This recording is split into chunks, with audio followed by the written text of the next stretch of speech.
The Enchanted Forest is very old. In fact, I've got here a card from a tarot that I use that shows an idea of the spirit of the Enchanted Forest. Hopefully you can see that.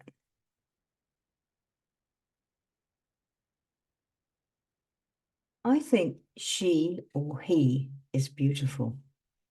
The spirit of the Enchanted Forest. Absolutely gorgeous, in fact, and means a lot to me. And as I said, the Enchanted Forest is very old, and she contains the stories of the whole world,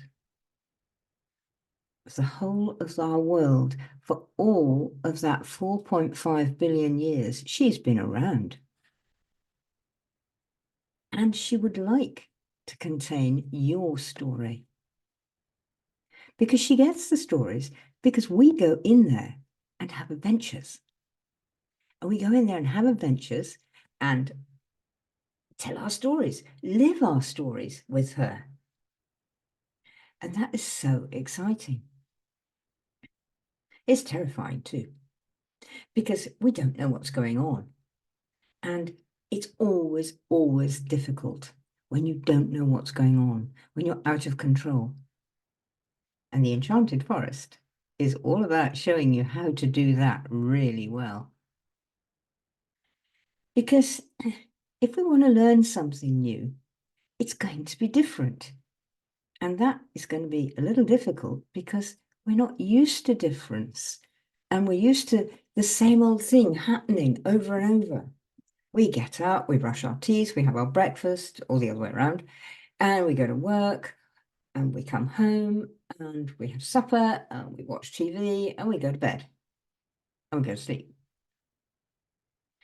And that encompasses so much of so many, many, many people's lives. I mean, some of us have a bit more interesting lives than that, in that we're not actually quite sure what work is and what we're going to be doing today, or at least what the work we're going to be doing today is. That's the point. It won't be the same old that might be in an ordinary job, perhaps. And even when it is, when you're on a production line, or you're doing figures in a bank all the time, or you're in an office and it's the same routine, or you're just typing things and it's the same routine.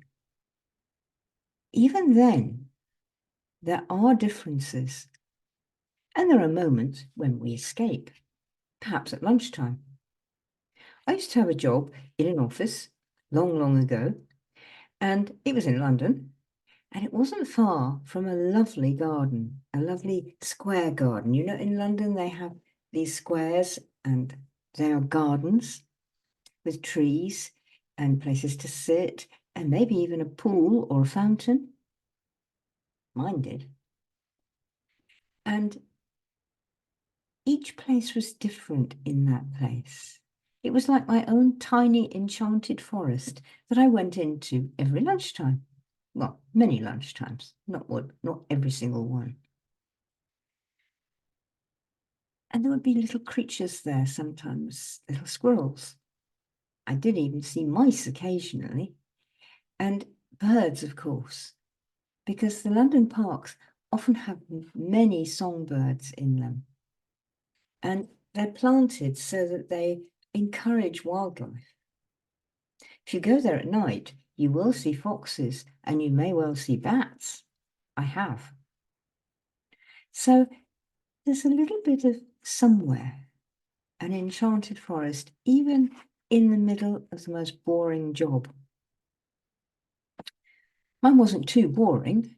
There were lots of different things and lots of things I had to learn because I was being a software engineer at the time, designing relational databases and managing a team and with office friends and all the usual stuff like that, which was really fun and nice.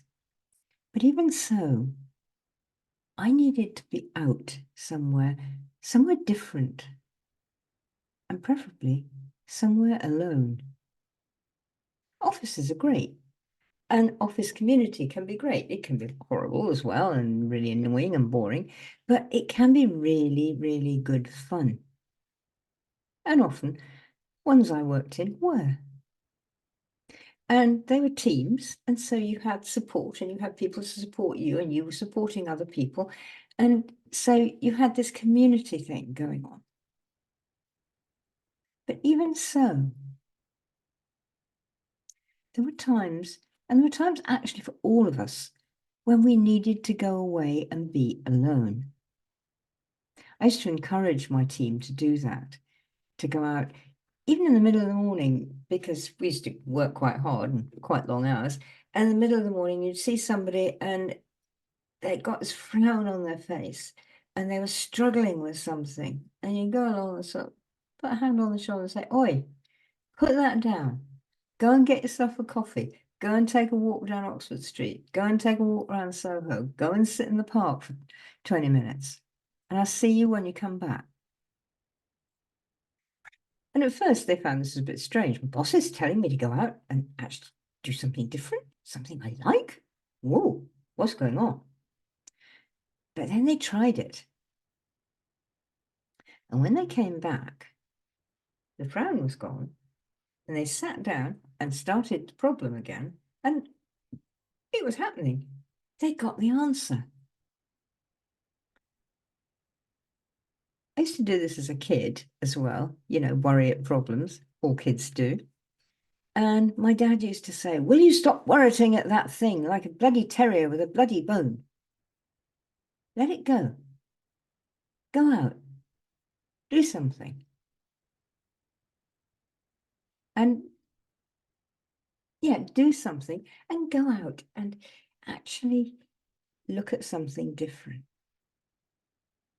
So I would go out and look at something different, maybe around the garden, maybe for 2 or 3 hours on my pony or something like that. But when I came back, the problem had managed to solve itself in the cauldron of my mind. The problem had found its own answer as long as I left it alone. When I was in there messing with it the whole time, it was a mess. So, how does all this relate to the Enchanted Forest? Well, it does, as I've already explained, because we all need an enchanted forest, and we all have an enchanted forest that we're connected to, maybe inside, and that we need to actually go there. And we need to tell, let me get her card again, we need to tell the old one our story. Even just the latest episode. She's perfectly happy with soap operas, with continuous things like this. In fact, she likes them. So we tell as much of our story as we know at the time. And it might just be a segment out of the middle, not starting from the beginning. But today it's like this. So every day we start our own once upon a time with the old one in the forest, telling her our story. Now, how to do this, if you're not used to it, can be really difficult. And so there's ways, and I'm going to show you those ways and tell you those ways and help you to find your own way into and through the Enchanted Forest so that you can go in and come out and tell your story and then come back to the everyday refreshed and rejuvenated by going in there, by doing different. Does that sound good? Well, keep watching here because I'm going to keep on coming back to the story and maybe give you little adventures in the story and maybe give you little adventures in the Enchanted Forest just now and again. And then you're going to be doing it yourself. And I've got something coming soon in the next few weeks that's really going to help you with this. I'm not going to tell you about it yet. I'm just going to be nasty and tease you and tell you that it's coming. But it is. And it really will help you. So,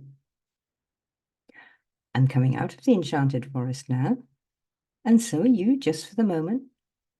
But we will be back together on a once upon a time journey very soon, here in the Enchanted Forest.